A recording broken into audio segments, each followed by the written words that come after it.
आज हम बात करेंगे मेटालिक सॉलिड की। आज हम बात करेंगे मेटालिक सॉलिड की बात करने जा रहे हैं। Electron pool theory. Electron pool theory क्या होती है? ठीक है ना। Electron pool theory metallic solid की बात करने जा रहे हैं। पहले हमने आयनिक सॉलिड के बारे में पढ़ा, फिर हमने कोवलेंट सॉलिड के बारे में पढ़ा, फिर हमने मॉलिक्यूलर सॉलिड के बारे में पढ़ा। आज हम पढ़ने जा रहे हैं मेटालिक सॉलिड के बारे में। मेटालिक सॉलिड होता क्या है? ठीक है ना। सबसे पहले तो हम आयनिक सॉलिड की बात कर रहे थे कि आयनिक सॉलिड क्या होता है। इसमें आयनिक बॉन्ड प्रेजेंट होता है। कोवलेंट सॉलिड में कोवलेंट बॉन्ड प्रेजेंट होता है। मॉलिक्यूलर सॉलिड में van der Waals forces present होती हैं। आयनिक सॉलिड क्या होता है? इसमें क्या होता है? इसमें क्या होता है? इसमें एक एटम, ये एक एटम है, ये दूसरा वाला एटम है। ठीक है ना। इलेक्ट्रॉन ऐसे करके दे देते हैं। एक एटम दूसरे एटम को इलेक्ट्रॉन देता है। एक एटम दूसरे एटम को कंप्लीटली इलेक्ट्रॉन दे देता है। जिस एटम के वैलेंस शेल में से इलेक्ट्रॉन निकलता है उस पर पॉजिटिव चार्ज आ जाता है बाद में, और जिस एटम ने वो इलेक्ट्रॉन कबूल किया होता है, उसने चूंकि इलेक्ट्रॉन उधार लिया किसी से, एक नेगेटिव काम किया है, किसी दूसरे एटम को नुकसान पहुंचाया, इसलिए उस पर नेगेटिव चार्ज आया जाता है। ठीक है ना। और फिर उसके बाद ये पॉजिटिव और नेगेटिव आपस में मिल जाते हैं। ठीक है ना। और एक आयनिक कंपाउंड बना देते हैं। ये पॉजिटिव और नेगेटिव आपस में ऐसे करके ये इसके साथ मिल जाता है और ये इसके साथ मिल जाता है, और फिर आपस में मिलकर ये आयनिक बॉन्ड के ज़रिए से एक आयनिक कंपाउंड बना देते हैं।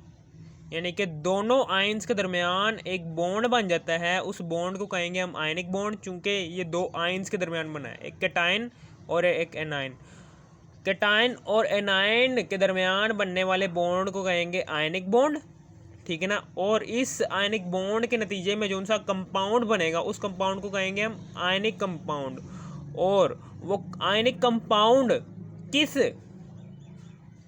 सॉलिड्स की कैटेगरी में आएगा? वो आयनिक सॉलिड की कैटेगरी में आएगा। फिर उसके बाद अब हम कोवलेंट सॉलिड की बात करने जा रहे हैं। कोवलेंट सॉलिड में क्या होता है? इसमें इलेक्ट्रॉन्स की शेयरिंग होती है।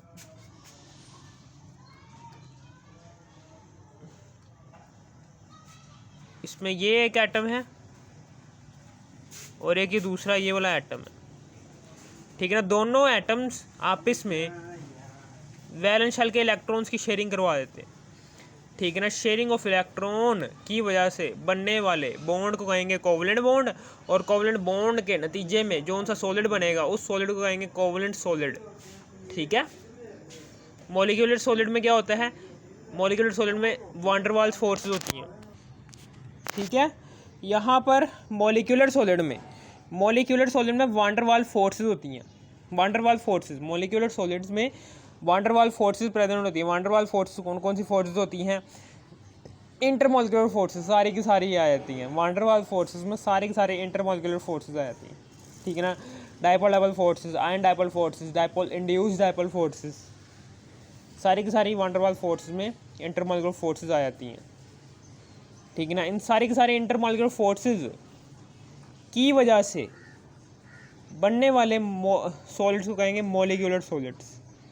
ठीक है ना। समझ आ गई है? हमने सारे के सारे डिस्कशन कर लिए। आज हम पढ़ने जा रहे हैं मेटालिक सॉलिड की। मेटालिक सॉलिड क्या होता है? मेटालिक सॉलिड क्या होता है? इसमें इलेक्ट्रॉन सी थ्योरी आती है। मेटालिक सॉलिड क्या होता है? इलेक्ट्रॉन पूल थ्योरी भी कहते हैं।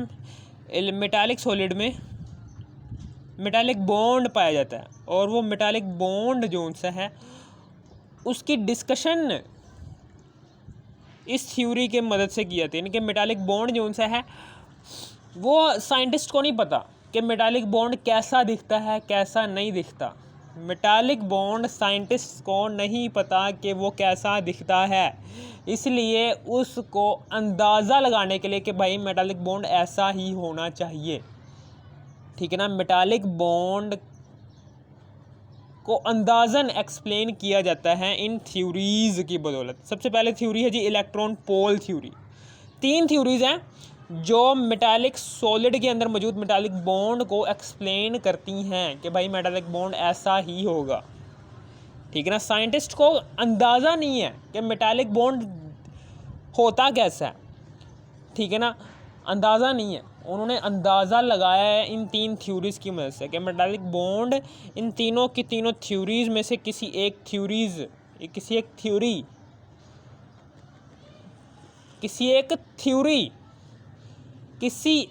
थ्योरी जैसा ही होगा।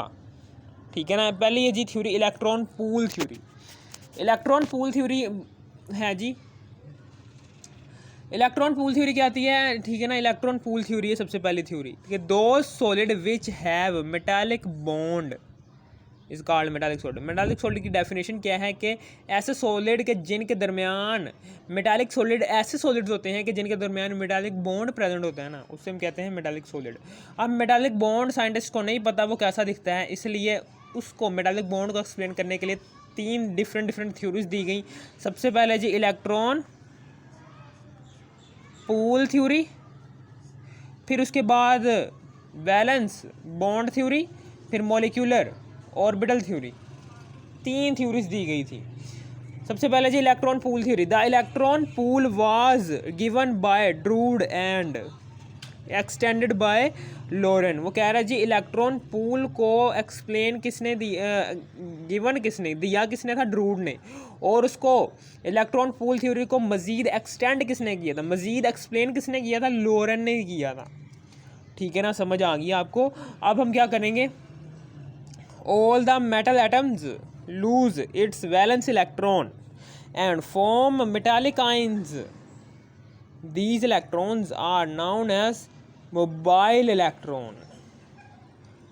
ठीक है ना। वो कहना चाह रहा है कि भाई ये देखें, वो ये कहना चाह रहा है कि ये देखें फॉर एग्जांपल ये है जी एटम्स हैं।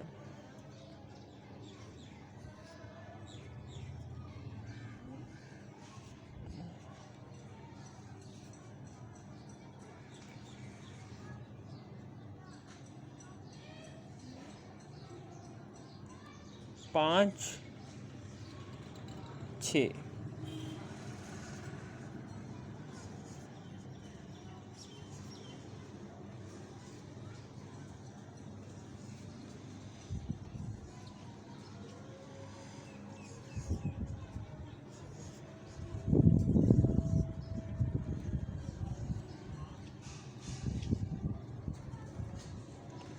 वो कह रहे हैं ये सारे के सारे एटम्स हैं। एक मेटालिक सॉलिड है, मेटालिक सॉलिड के अंदर सारे के सारे एटम एग्जिस्ट कर रहे हैं। मेटालिक सॉलिड है, मेटालिक सॉलिड के अंदर ये सारे के सारे एटम्स एग्जिस्ट कर रहे हैं। फॉर एग्जांपल ये है जी सोडियम मेटल। फॉर एग्जांपल ये सोडियम मेटल के सारे एटम्स मैंने बना दिए हैं। ठीक है ना। ये सोडियम मेटल है। आपको पता है कि सोडियम मेटल कैसी दिखती है। सोडियम मेटल ऐसी दिखती है कि ये देखें,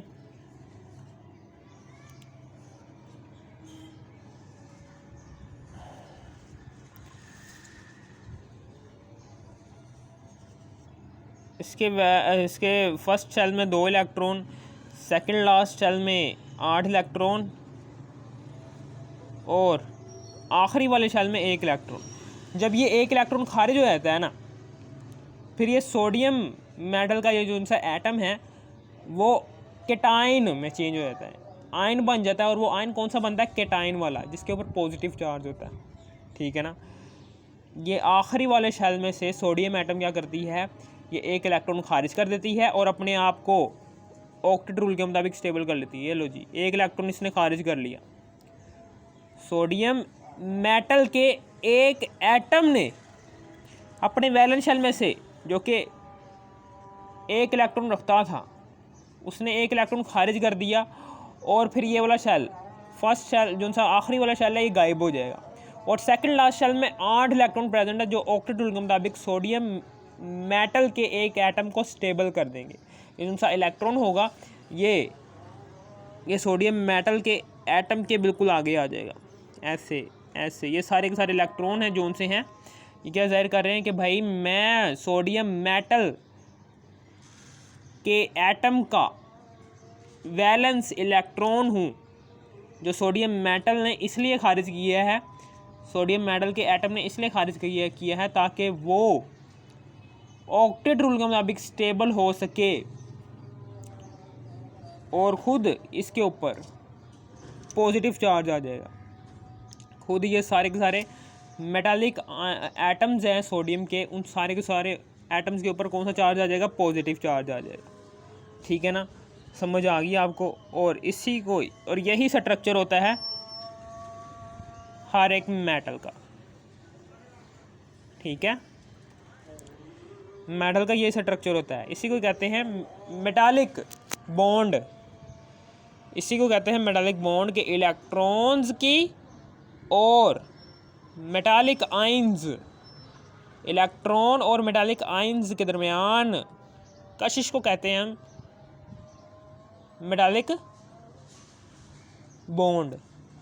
ठीक है ना, मेटालिक बॉन्ड को इस तरह से एक्सप्लेन किया जाता है। अब ये सब कुछ मैं यहाँ पर एक्सप्लेन करने जा रहा हूँ, ये वाली सारी कहानी, कि all the metal atoms lose its valence electron.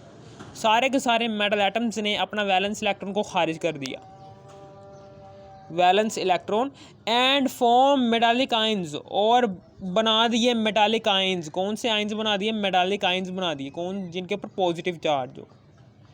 ठीक है ना, these electron are known as mobile electron, और इन इलेक्ट्रॉन्स को नाम दिया मोबाइल इलेक्ट्रॉन्स, क्योंकि ये इलेक्ट्रॉन्स इस पूरे के पूरे एरिया में मेटालिक स्ट्रक्चर के इस सारे के सारे एरिया में ये सारे के सारे फ्री इलेक्ट्रॉन मूव कर रहे हैं फ्रीली। कोई उधर जा रहा है, कोई इधर जा रहा है, कोई इधर जा रहा है, कोई उधर जा रहा है, कोई इधर जा रहा है, कोई इधर जा रहा है, जाते ही जा रहे हैं। ठीक है ना, form these electron are known as mobile electron. इसलिए चूंकि ये इधर उधर घूम रहे हैं सारे के सारे इलेक्ट्रॉन, इसलिए इन सारे के सारे इलेक्ट्रॉन्स को नाम दिया गया है जी मोबाइल इलेक्ट्रॉन्स का। The metal atoms are held together at its place by free electron. कह रहा है the metal atoms are held together at its place by mobile electron, that bond is called metallic bond. कह रहे the metal atoms are held together at its place. वो कह रहे हैं जी mobile electron जो उनसे हैं, इलेक्ट्रॉन जो उनसे हैं वो फ्रीली मूव कर रहे हैं सारे के सारे एरिया में, लेकिन जो उनसे मेटालिक एटम्स हैं, मेटालिक एटम्स के जो उनसे आइंस बने गए हैं, वो आइंस क्या करें, वो अपनी प्लेस के अंदर फिक्स हैं। जहाँ पर उनकी पहले वाली जगह थी उसी जगह में वो फिक्स बैठे हुए हैं। ठीक है ना, समझ आ गई। The metal atoms are held together at its place by mobile electrons, that bond is called metallic bond. वो कह रहा है इलेक्ट्रॉन्स तो फ्रीली मूव कर रहे हैं, लेकिन जो उनसे मेटालिक आइंस हैं वो अपनी जगह फिक्स हैं, और इन दोनों के दरमियान जो उनसे कशिश होगी उसको कहेंगे मेटालिक बॉन्ड। ठीक है ना, नोट सबसे तीन बातें नोट करने वाली हैं कि the electrons loose by metal atoms are freely move. वो कह रहा है जी जो उनसे मेटालिक एटम्स ने इलेक्ट्रॉन्स को खारिज किया है वो सारे के सारे मोबाइल इलेक्ट्रॉन्स अब मूव करते जाएंगे, फ्रीली मूव करेंगे। ठीक है ना, और आगे है जी the metal atoms are localized और फिक्स एट इट्स प्लेस। वो कह रहा है जो उनसे मेटालिक एटम्स हैं, जो कि मेटालिक एटम्स हैं वो अपनी जगह फिक्स ही रहेंगे, इलेक्ट्रॉन्स फ्रीली मूव करेंगे। The attraction is created by between mobile electrons and metal atoms which is called the attraction is created between mobile electrons and metal atoms. जाहिर सी बात है कि मेटालिक एटम ने इलेक्ट्रॉन खारिज किया तो इसके ऊपर पॉजिटिव चार्ज आ गया मेटालिक एटम के ऊपर, ये कैटायन बन गया, और इलेक्ट्रॉन के ऊपर चूँकि इसने मेटालिक एटम्स ने इलेक्ट्रॉन खारिज किया जो कि एक नेगेटिव चार्ज है, तो इलेक्ट्रॉन के ऊपर नेगेटिव चार्ज है और मेटालिक एटम के ऊपर पॉजिटिव चार्ज है। नेगेटिव और पॉजिटिव आपस में अट्रैक्शन रखता है, इसलिए इन दोनों के दरमियान अट्रैक्शन कायम होगी। उस अट्रैक्शन को नाम क्या देंगे? मेटालिक बॉन्ड का। ठीक है ना, वही वाली सारी स्टोरी लिखी हुई है। The attraction is created between mobile electrons and metallic atoms which is called metallic bond. ठीक है ना, और मेटालिक बॉन्ड किस में प्रेजेंट होता है? मेटालिक सॉलिड में। ये क्या है? ये डेफिनेशन है मेटालिक बॉन्ड की। किस थ्योरी की बेस पर है ये डेफिनेशन? ये डेफिनेशन है जी इलेक्ट्रॉन पूल थ्योरी के बेस पर। बाकी ये दोनों थ्योरीज अब हम अगले पार्ट में पढ़ेंगे। थैंक्स फॉर वॉचिंग मी। अगर आपको इस वीडियो की ज़रा सी भी समझ आ गई, इस वीडियो को कर दो लाइक और सब्सक्राइब और शेयर भी कर देना। Thanks for watching me.